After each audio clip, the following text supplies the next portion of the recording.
but I teach along with a couple other moms home ec at our co-op, and we decided we were going to teach the kids how to sew. So it was anywhere from 2nd grade to 12th grade, divided into 2 age groups. And they all cut the squares, they put the batting, I don't know if you can see it. They put the batting in the middle, and then they had to sew the X across. And then they connected them into strips like this. And what it does is once you cut and you wash it, it gives it the rag look, and it ends up being a rag quilt. So that's what they're making, a rag quilt. A lot of these kids never touched a sewing machine in their entire life. So we thought it would be a really great way to teach them on something small and then combine it into a bigger project that we could gift to somebody, and it's going to be a wonderful surprise. But as the teacher, it was my job to join it all together, clean up all of the stitching, and then cut it so that we can get that rag look, and then we'll wash and dry it. It's coming out really well. It's been kind of hard because a lot of little hands. I think I probably have possibly 30 students altogether who worked on this. So there's a lot of different sizes and colors and shapes that went along in it, and it's absolutely perfect. It's going to be amazing, and I'm so excited to see this finished. I will show you the finished product that these kids did, and it's coming together so nice.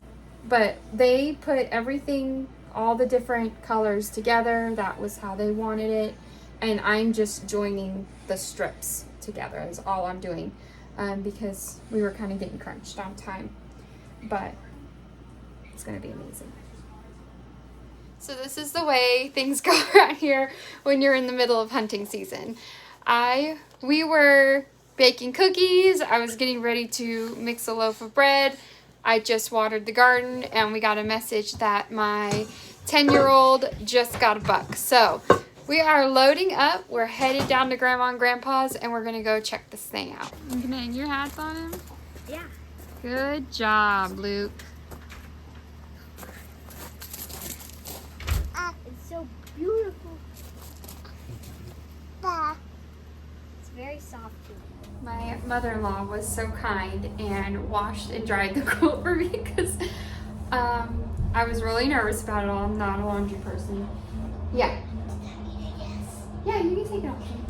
And she's got the washer and dryer that's big enough for it. So it's still a little damp, so I'm gonna let it run a little longer, but it's starting to do the little rag look, and it's all in one piece. So I'm really excited about this.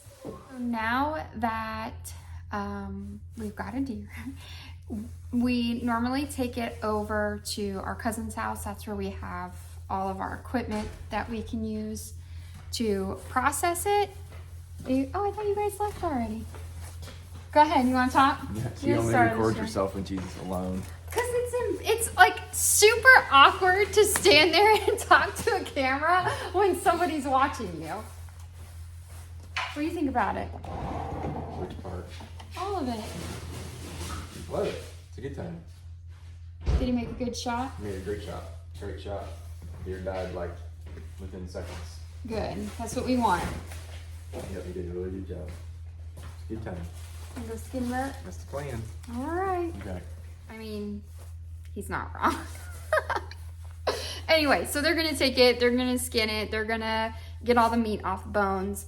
And then we'll let that soak in a cooler on ice for a few days. And then that's when we go ahead and process it. We clean it all up, vacuum seal it, and then it goes in the freezer.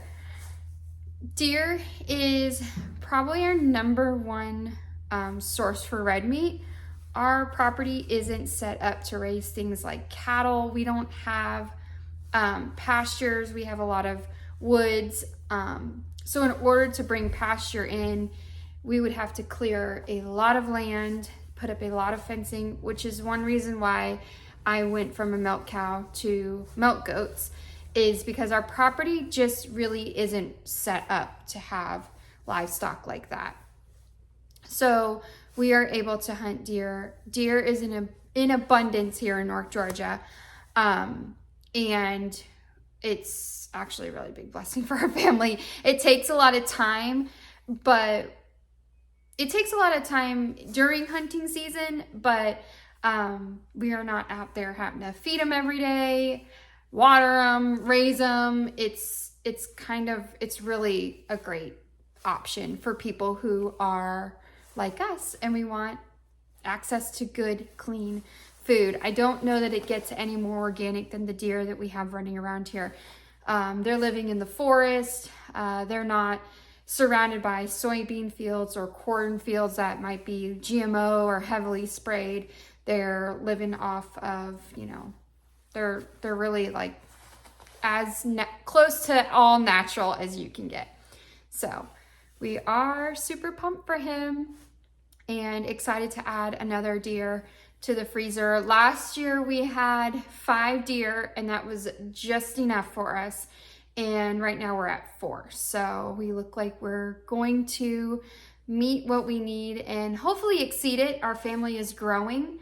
I took out the last 2 packages of deer meat and cooked them right as we were putting our deer in the freezer. So I would say if we got 2 more, we would be doing really well with that.